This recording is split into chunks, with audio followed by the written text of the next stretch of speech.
voz de la agrupación 26 de marzo de Pando, integrante de la Unidad Popular. Pasaron las elecciones y seguimos trabajando. Conducen José Song, Gustavo Di Matteo. Analizaremos la política, la coyuntura local, nacional e internacional. Rescatando Patria. Rescatando Patria. En la 97.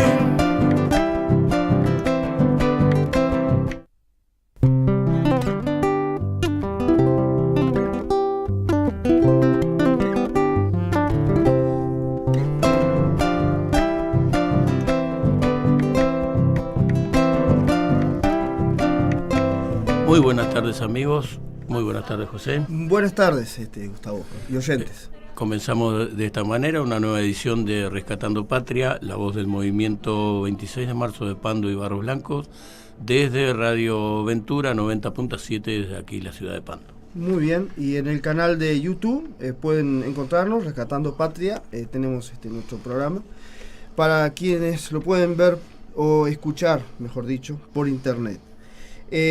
Nuestros teléfonos de comunicación son el 099 30 22 69, 099 30 22 69 o 092 96 1706, 092 96 1706, y el teléfono de la radio es el 2292 4386, 2292 4386. Y queremos recordar que estamos trayendo a Pando el diario La Juventud. Exacto. Una prensa de izquierda alternativa para aquellos que quieran enterarse de noticias y saber cómo va la cosa, no por los medios. La información nacional e internacional, exacto. Desde el punto de vista de la izquierda y de los trabajadores. Muy bien, muy bien. Quisiera mandar un saludo a las compañeras del Sindicato de Trabajadoras Domésticas Sin Fronteras. Ya estuvieron acá ellas. Ellas estuvieron acá. Ayer se conmemoró el Día de la Trabajadora Doméstica. Nosotros tenemos una posición muy particular con respecto a esos días de conmemoración, pero el saludo para las compañeras y que sigan adelante con su lucha, porque los derechos de las trabajadoras domésticas están muy lejos de estar realmente como marca la ley, todos en su debido lugar, ¿no? Ni que hablar. Una cosita nomás, porque el tema que vamos a tratar hoy es apasionante y vasto. Sí, por eso. No tenemos mucho tiempo. Vamos de lleno al tema de hoy, ¿no? Ahí va. Pero quería decir una cosita nomás con respecto a esto de las domésticas. Yo miraba en la televisión los personeros del PCNT, sí, diciendo de que la gravedad estaba para el norte, para las trabajadoras del interior, sí. Se olvidaban de que esas cosas suceden acá cerca, en Punta del Este, Carrasco, muy en todos cerca, lugares. Sin duda. Muy bien. Bueno, mirá, Gustavo, oyentes, esta semana es una semana especial en nuestro país. Va a ser una semana en la que se va a recordar determinados acontecimientos históricos. Van a haber actos oficiales. Sí. Y nosotros queremos hacer desde este micrófono, desde esta tribuna, un análisis de estos acontecimientos históricos desde el punto de vista artiguista. Vamos a comentar y a analizar algunas cosas con respecto a estos acontecimientos que normalmente la gente no va a escuchar en los actos oficiales de la semana que viene. Sin duda. Estamos hablando de la celebración del 25 de agosto, que es la declaratoria de la independencia, así figura en la historia. Sin duda. Eso sucedió un 25 de agosto de 1825. No sucedió todo ahí, vamos a analizarlo, vamos a empezar a analizarlo. Bien, ¿no? José, entonces te dejo la palabra para que comiences a hacer la evocación histórica y bueno, y un poco para que la audiencia reflexione que la historia a veces es un poco diferente a la historia oficial. Exacto, digamos. Exacto. Nosotros, en este programa que se llama Rescatando Patria, la voz del 26 de marzo en Pando, justamente quienes estamos en esta lucha, lo que queremos hacer es eso, rescatar la patria, pero rescatar la verdadera patria de Artigas, del pensamiento, del ideario artiguista en serio, no aquella patria que nos dibujaron, que nos pintaron, quienes lo traicionaron y quienes lo derrotaron. Sin duda. Es importante entender esto porque si no entendemos nuestro pasado, de dónde venimos, difícilmente podremos sacar conclusiones y no ser engañados en cuanto a lo que nos pasa hoy. ¿Por qué estamos como estamos? ¿Por qué somos lo que somos? ¿No es cierto? Y entender también, José, por qué desde el poder se intenta borrar la memoria, ¿no? Exacto. Y ni que hablar que si no conocemos eso, difícilmente podamos fijarnos un objetivo claro hacia adelante. Cómo lograr la verdadera felicidad, la pública felicidad de los pueblos, al decir Artigas. Sin duda. La soberanía y el bienestar de todos nosotros. Muy difícilmente podremos lograr eso si no entendemos nuestro pasado. Es importante que lo entendamos porque los enemigos del pasado que tuvo Artigas, que tuvieron estos pueblos, son los mismos de hoy. Sí. Son los mismos de hoy. Son los mismos. Representan los mismos intereses. Ahí va, y por eso debemos entender la historia. Vamos a hacer un poquito el análisis histórico de esta gesta, de la gesta libertadora del 25 de agosto. Y como dijimos, lo vamos a hacer desde un punto de vista diferente a lo que todos ustedes van a escuchar esta semana en los actos oficiales. El 19 de agosto desembarcan en la playa de La Graciada 33 orientales, que no eran 33 y no menos eran, todos orientales, y no eran todos, ¿cierto? Orientales. Perfecto. Y no es un chiste de que se hace siempre de que eran. Ahí está. No es un chiste. Antes de eso, quisiera decir que antes del 25 de agosto de 1825, Artigas había sido derrotado y llevaba 4 años en el Paraguay, en el exilio paraguayo, ¿no es cierto? Artigas fue derrotado, el federalismo artiguista fue derrotado, y Artigas estaba en el Paraguay, en su exilio paraguayo, ¿no es cierto? ¿Y por quiénes fue derrotado? Fue derrotado por los portugueses que invaden la banda oriental, instigados por el centralismo porteño, oligárquico y masón. Sin duda. Para hablar de esto habría que recordar que Artigas derrotó a los españoles en la batalla de las Piedras. Luego hubo 2 sitios a Montevideo, uno en el que se van en la Redota, en el exilio oriental, y luego retornan. Y los porteños le complican la vida a Artigas, Zarratea le complica la vida. Y Artigas envía a sus representantes a Buenos Aires con las intrusiones del año 13, que son rechazadas. No querían nada con federalismo, esta gente no quería nada con federalismo. Entonces, ante esta disyuntiva, Artigas se retira del sitio de Montevideo, se va al norte, cruzando el Río Negro, al centro de mis recursos, al decir de él, y de allí comienza una revolución en la que derrota también a los ejércitos porteños, confabulado con los ejércitos de todas las otras provincias que estaban de acuerdo con ellos.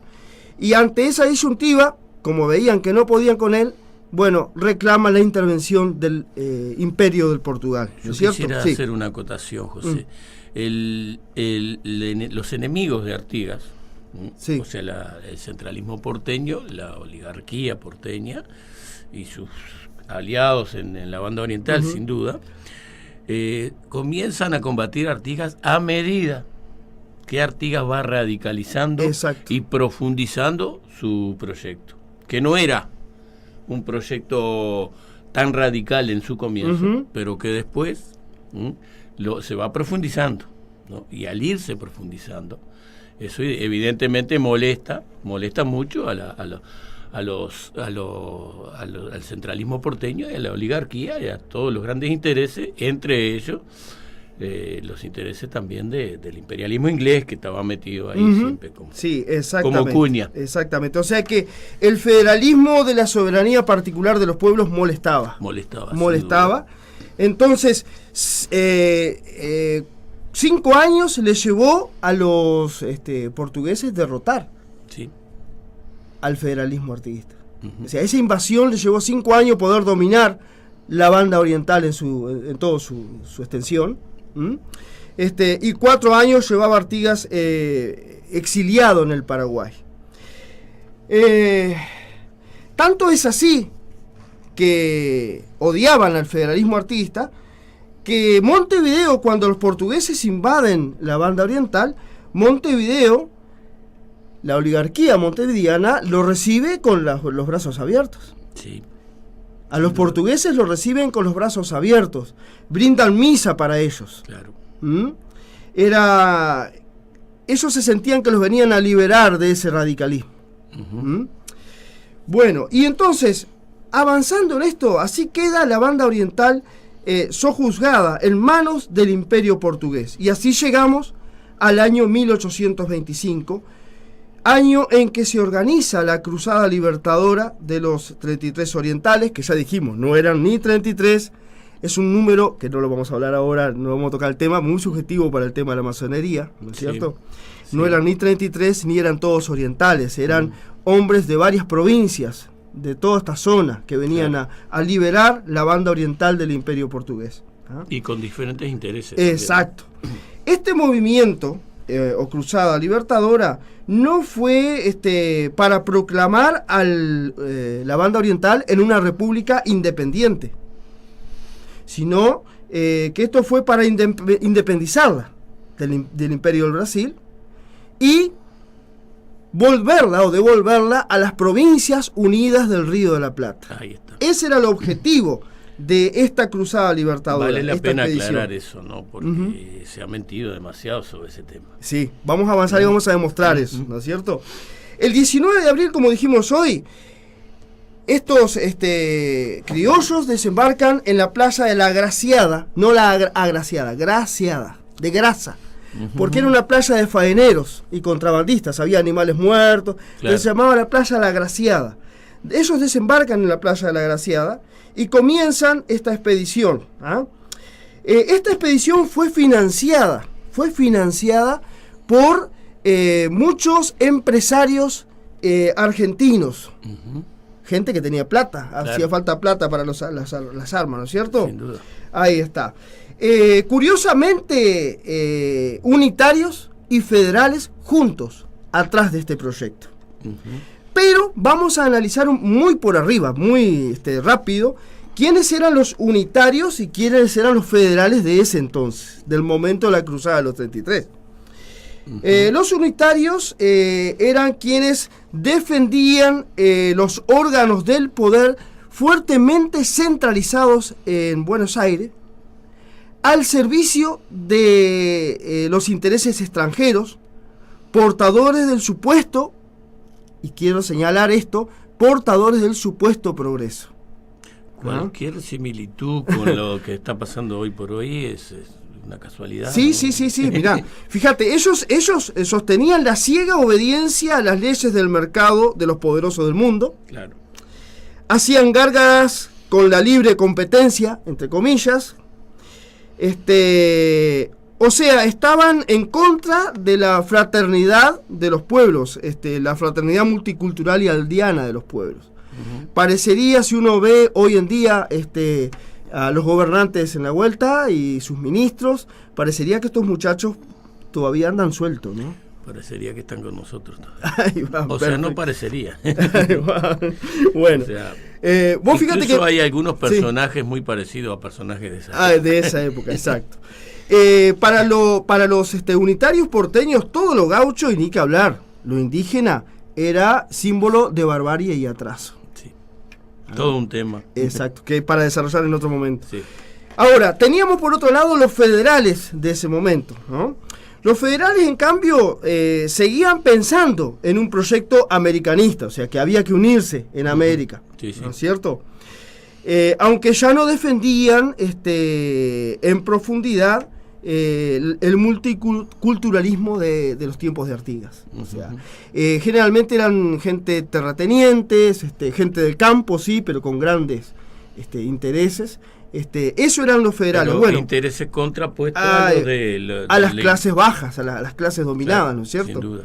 Bueno, federales y unitarios juntos tras el proyecto de la Cruzada de los 33. ¿Ah? Lavalleja es quien encabeza este movimiento. Lo nombran, se interponen las ideas de los federales y ponen a Lavalleja como jefe de este movimiento, ¿no? Y ellos desembarcan y convocan a los pueblos, convocan a la gente del interior a esta cruzada, ¿no? Y comienzan a enfrentar al Imperio del Brasil. Ahora, fíjate vos, Gustavo, llegamos a este punto y descubrimos que Lavalleja y Oribe en ese momento, con todos esta gente, enfrentan al Imperio del Brasil, y del otro lado del alambrado está defendiendo al Imperio del Brasil otro oriental, pero traidor a las ideas federales de Artigas. Sin duda. ¿Quién podría ser? Fructuoso Rivera. Sí, no podía ser otro. Exacto. Ahora, los 33 no traen la bandera de las Provincias Unidas, la celeste y blanca.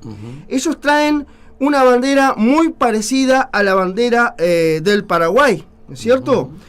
Azul, roja y blanca, con la leyenda Libertad o Muerte. Los símbolos son importantes. Sí, sin duda. Creo que nuestros gobernantes de hoy saben de la importancia de esas simbologías, ¿no? Claro, la simbología que además eran los colores del federalismo también. Federalismo artista, o sea, ¿cuál era el objetivo? Justamente la memoria histórica del artiguismo que estaba latente en la banda oriental. Si ellos hubieran traído otro tipo de bandera, no hubieran tenido el apoyo.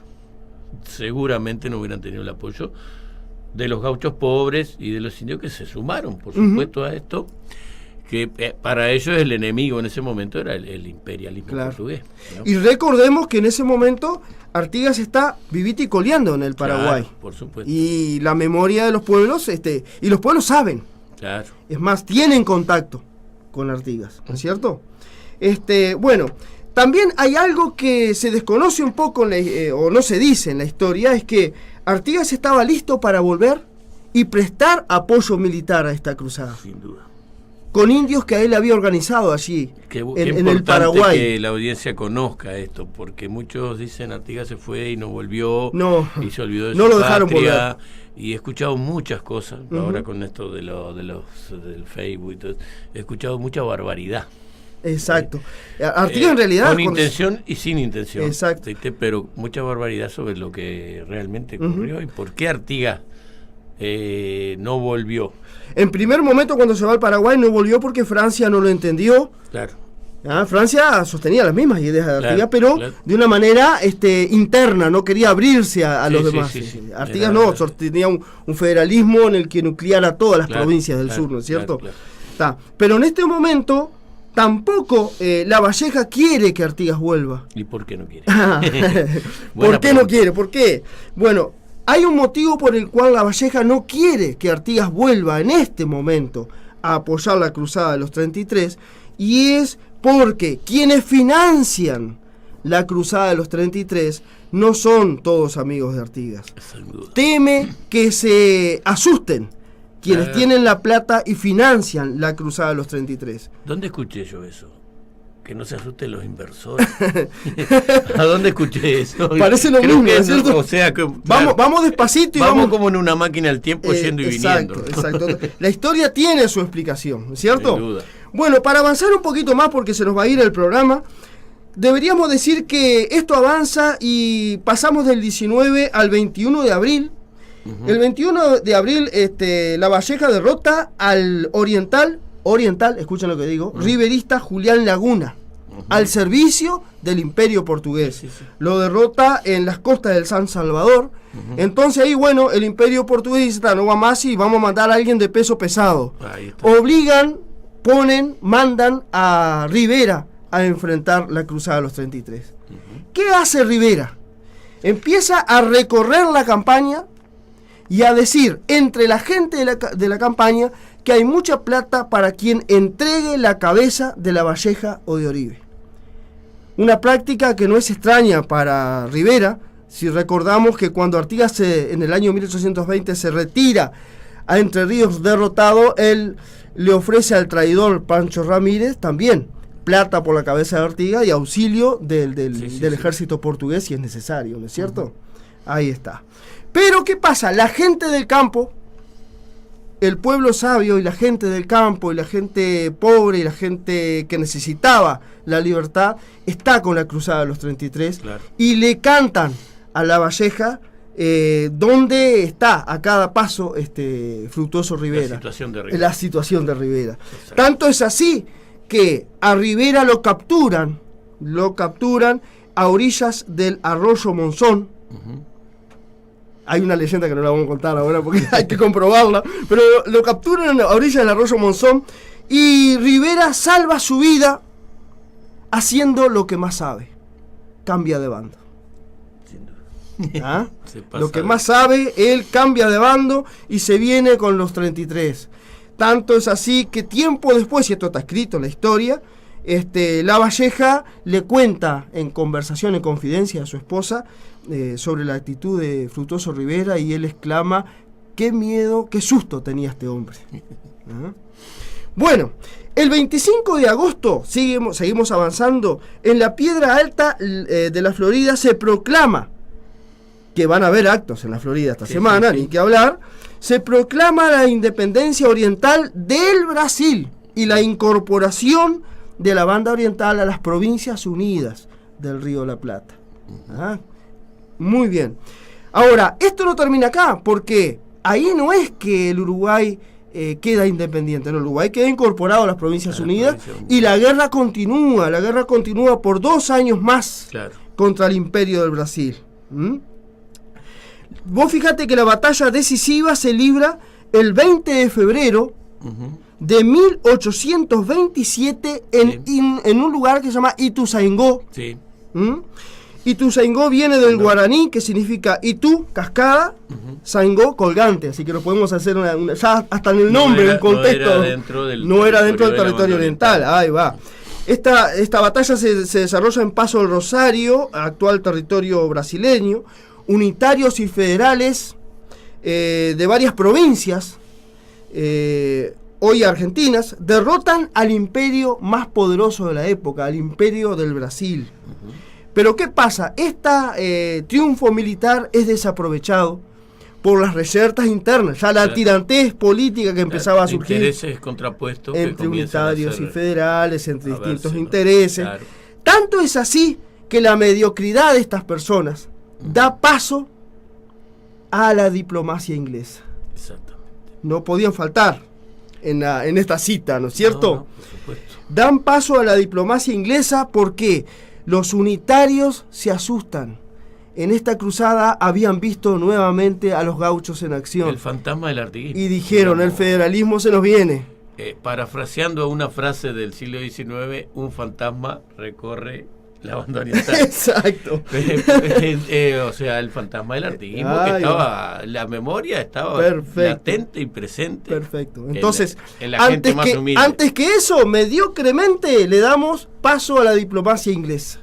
Y los ingleses, como buenos muchachos, se ofrecen a intermediar en esta situación entre Brasil y Argentina, y se propone crear un estado tapón con la Banda Oriental. Exacto. Un estado tapón entre el Uruguay, entre el Brasil y la Argentina. ¿Ah? Esto se decide, que el Uruguay fuera una república independiente, no se decide ni en una batalla, ni en todo este sacrificio que había dejado la gente, no se decide ahí. se decide en la Convención Preliminar de Paz de 1828 en Río de Janeiro, donde en esta convención no hay un solo delegado oriental. Se reúnen los brasileros, los argentinos y los ingleses y deciden, de la noche a la mañana, entre gallos y medias noches, los orientales se enteran de que somos independientes y que tenemos que hacer una constitución.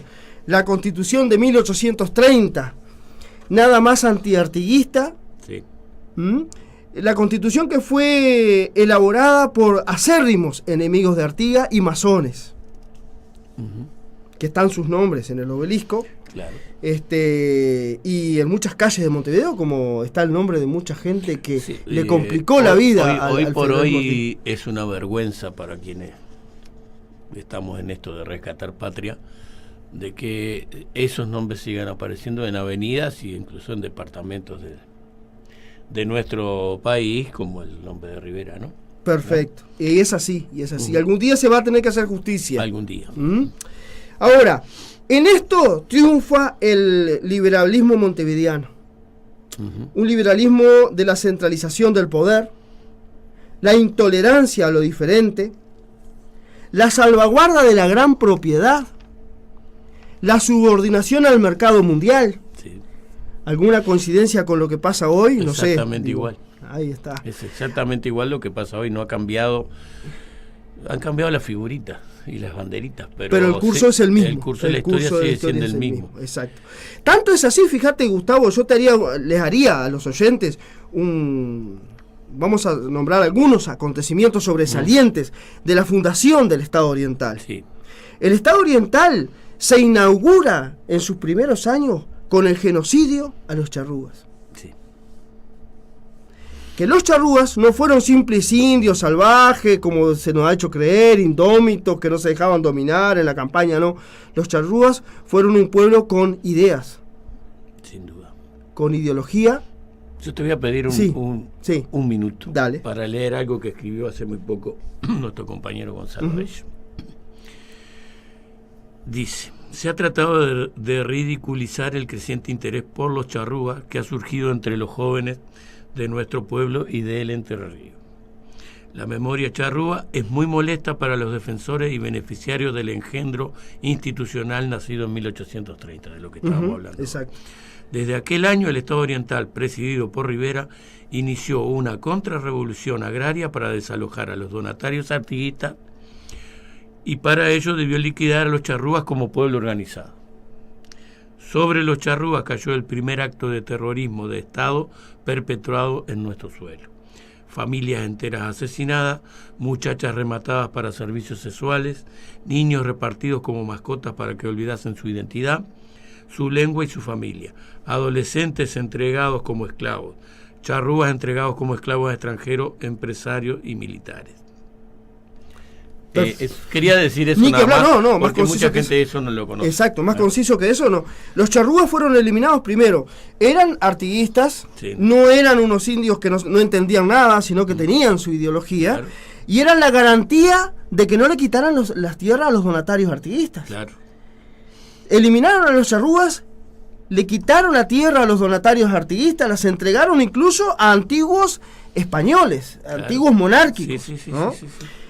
La flota anglo-francesa se instaló en Montevideo bajo el primer gobierno de Rivera, y para complicarle la vida a Manuel de Rosas, claro. Que era un federal, no de la estatura de Artigas, ni muy lejos, pero le complicaron la vida. La flota anglo-francesa instalada en Montevideo, y nacen en ese entonces los partidos Blanco y Colorado. Claro. Cuando se dice que los partidos Blanco y Colorado formaron o hicieron la patria, creo que hicieron otra patria. No la patria que nosotros estamos rescatando en este programa. Por eso creo que todo esto, cuando ya estamos terminando el programa, tenemos que dejarlo bien claro, ¿no? Ellos estuvieron a la estatura. Ellos estuvieron a la estatura de la patria que nos crearon, claro. No la ideal. Claro. ¿No es cierto? Lo más triste y lo más trágico es que pasado todos estos 200 años tenemos una nueva esperanza de que se rescate esa patria, de que haya un gobierno a favor de las grandes mayorías, y llega un gobierno con un discurso supuestamente de izquierda, con un discurso de soberanía. Con los símbolos del artiguismo. Exacto. Y vuelve la traición. Llegado al poder, sucede lo mismo. ¿Ah? Y yo quiero, muy cortito, porque Abella también habla de un personaje de estos tiempos, muy parecido a aquel personaje que traicionó a Artigas. Un discurso campechano, supuestamente un humilde, y que cambia de bando. Cada uno sabrá sacar sus conclusiones de quién estoy hablando. ¿No? Ahora, ya no nos queda tiempo, ¿no es cierto? No sé cuánto nos queda, pero casi nada. Por eso es importante que entendamos la historia en su debido contexto. Sin duda. ¿Ah? Para que no nos engañen más y para que sepamos cómo luchar y qué futuro debemos buscar. Claro. ¿Ah? Y que aquellos que entregaron la patria de Artigas a las potencias extranjeras y a las oligarquías apátridas son los mismos que hoy se arrodillan, como esta semana, frente a presidentes extranjeros, entregándole la llave de Montevideo a un tipo, a un país que no quiere contaminación en su territorio y la trae acá al Uruguay. ¿Sí? Y aplauden este gobierno y todos los demás partidos políticos, toda la clase política, salvo la Unidad Popular, en la figura de nuestro compañero Eduardo Rubio y toda su bancada, todo el equipo que trabajan en el Parlamento también, como lo hacemos nosotros en la calle, con la misma intención nuestra de rescatar la patria que nos robaron. Exacto. Y que les quieren robar a nuestros hijos y a nuestros nietos. Entonces, una vez más, como hacemos siempre, al final de cada programa llamamos al pueblo oriental a despertarse y a rescatar la patria que Artigas nos legó y que sigue siendo una materia pendiente en la historia, ¿no? Totalmente suscribo lo que has dicho y bueno, estimados oyentes, hemos hecho este programa lo mejor que hemos podido para... Nos faltó tiempo para traerlo más al presente. Sí, todo sí. Lo que tenemos pasó. una lista acá, pero no la podemos compartir, no da tiempo. Pero es importante que pensemos. Hay que pensar, ¿no es cierto? Sí. Hay que razonar, hay que buscar información. No hay que quedarnos con lo primero que se nos dice. Y que no es casualidad que casi el 50% de nuestra tierra hoy esté está en manos de extranjeros, de nuestros ríos estén contaminados por potencias extranjeras. Que tengamos las deudas que tenemos. Tengamos una deuda externa brutal, ¿no? Y que bueno, y que los más humildes en este país siguen siendo los más perjudicados. Todo lo contrario a lo que quería nuestro padre y nuestro protector Artigas, al que seguimos evocando y vamos a seguir evocando desde siempre y por siempre, ¿no? Muy bien, muchas gracias. Hasta el próximo sábado, amigos.